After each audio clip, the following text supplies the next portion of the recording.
بسم اللہ الرحمن الرحیم۔ السلام علیکم ورحمۃ اللہ وبرکاتہ۔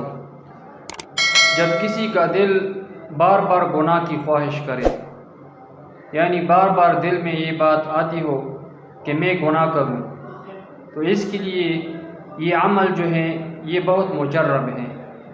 ایک آیت میں آپ کو بتاتا ہوں، جب دل گناہ کا تقاضا کرے تو آپ اس آیت کی بار بار ورد کریں، تو انشاءاللہ اس آیت کی برکت سے دل جو ہے وہ گناہ کی خواہش سے، گناہ کے تقاضے سے باز آ جائے گا، اور دل میں گناہ کے خیالات جو ہیں وہ نہیں آئیں گے۔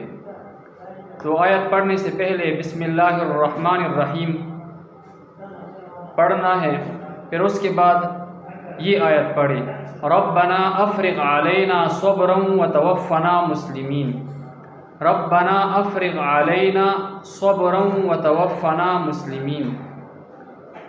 ترجمہ یہ ہے اس کا، اے ہمارے رب، ہمارے اوپر صبر کا فیضان فرما اور ہمارا خاتمہ اسلام پر فرما۔ تو انشاءاللہ اس آیت کی ورث سے گناہ کا تقاضا دل میں ختم ہو جائے گا اور گناہ کا خیال نہیں آئے گا۔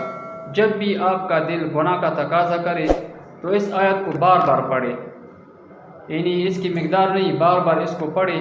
انشاءاللہ اس کے پڑھنے سے، اس کی برکت سے دل گناہ کے خیال سے باز آ جائے گا۔ اللہ تعالی ہمیں گناہوں سے بچنے اور نیک عمل کرنے کی توفیق عطا فرمائے، آمین۔